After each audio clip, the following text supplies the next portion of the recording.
sequência da repercussão do Plano Safra Agrícola e Pecuário, lançado ontem pelo governo, presidente Temer, ministro da Agricultura. O governo anunciou um aporte de 194 bilhões e 370 milhões de reais e dizendo que os juros tiveram redução de 1,5 ponto percentual. Mas já há queixas quanto ao valor, quanto à taxa de juros. Segundo muita gente, João Pedro, acima da Selic.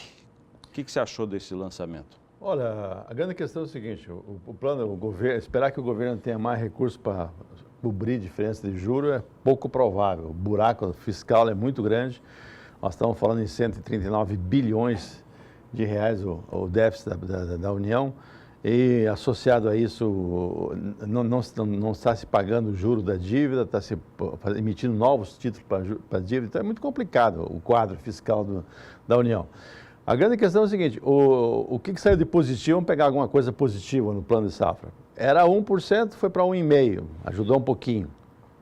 Segunda questão, você hoje, cada vez mais, você tem novas linhas de crédito. Isso é uma coisa que 10 anos atrás não tinha e hoje não tinha, ou tinha muito pouco, hoje está aumentando muito. Você está citando para piscicultura? Não. É linha de crédito para agricultura, agropecuária em geral, especialmente a questão do barter. O barter hoje é uma coisa que pesa, talvez seja 25%, 30% das operações são baseadas em barter, troca de insumos por grãos para ser entregue na safra. Mas não é o governo que faz. Não é o governo, não. Iniciativa privada que faz. São outros setores, tá?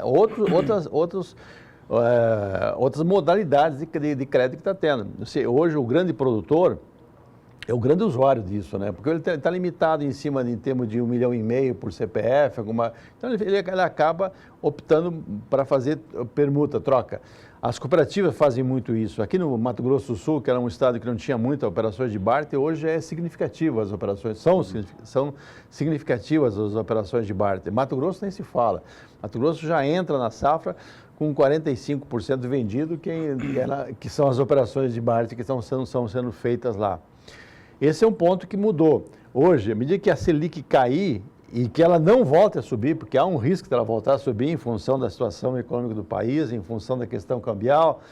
Se ela não subir, os bancos também vão colocar linhas de crédito com valores próximos à taxa rural. Só a vantagem que tem é que é mais rápido o processo, é menos burocrático, menos dificuldade de financiamento. Isso pesa para o produtor rural também. Já continuo com o João Pedro. Eu vou chamar a Catarina Martorelli, de Brasília, que traz detalhes do plano. O novo Plano Agrícola e Pecuário é de 194 bilhões de reais para financiar a agropecuária no país, 151 bilhões para crédito de custeio e 40 bilhões para investimentos. Os agricultores podem acessar esses recursos a partir de 1º de julho.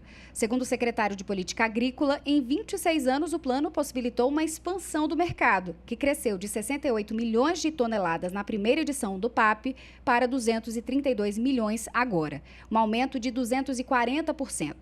Entre as novidades desta edição do plano está uma linha de capital de giro para as cooperativas, com taxa de 1,28% a menos.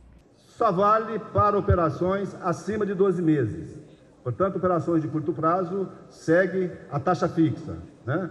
Mas operações acima de 12 meses, aí teria a opção para o produtor rural acessar essa taxa. O ministro da Agricultura, Blairo Maggi, disse que, embora o país ainda sofra com o protecionismo estrangeiro no setor agrícola, a ideia é de crescimento. As exportações do setor este ano devem chegar a 97 bilhões de dólares. Nosso plano safra desse ano visa dar continuidade àquilo que a agricultura e a pecuária brasileira vem oferecendo no país nos últimos anos, que é ganho de produtividade, que é aumento de eficiência, o uso de tecnologia, o uso da ciência para ser cada vez mais produtivo e ser cada vez mais competitivo no mundo.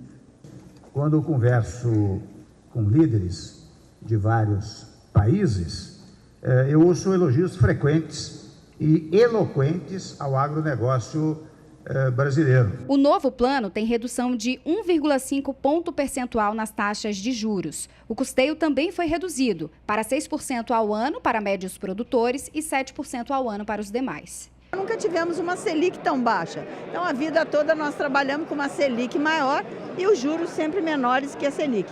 Houve essa inversão esse ano, então, por isso de toda essa discussão e essa negociação. Mas teve entidade que discordou. A gente pretendia um juro menor, nós estamos com juro acima da Selic, então ele acaba não sendo competitivo a esse setor. Nós precisávamos de termos, era uma política diferente. Se por um lado o percentual de redução da taxa de juros divide opiniões no setor, por outro, as entidades são unânimes em criticar o valor destinado ao seguro das lavouras, R$ 600 milhões, 50 milhões a mais em relação ao plano anterior. O valor ainda está longe do tamanho da agricultura brasileira. Apenas 10% da área plantada estão segurados. Também foi aprovada uma linha de financiamento de até R$ 50 milhões para capital de giro a cooperativas de leite. A gente acha que o leite continua não contemplado. O plano precisaria realmente atender melhor essa classe produtora de leite, que talvez seja a mais sofrida e é a maior, a mais numerosa. E uma atividade extremamente prejudicada aqui no nosso país. Então esperávamos que tivesse um atendimento melhor à nossa categoria de produtores de leite. O Ministério da Agricultura disse ainda que pode remanejar recursos dentro do próprio plano para ajudar setores como avicultura e suinocultura, muito prejudicados durante a greve dos caminhoneiros. Catarina Martorelli para o SBA. Eu vou chamar, João, mais números para que você comente sobre os juros controlados e livres. Vamos dar uma olhada em alguns números do plano. O Pronamp teve R$ 2 milhões por CPF, né?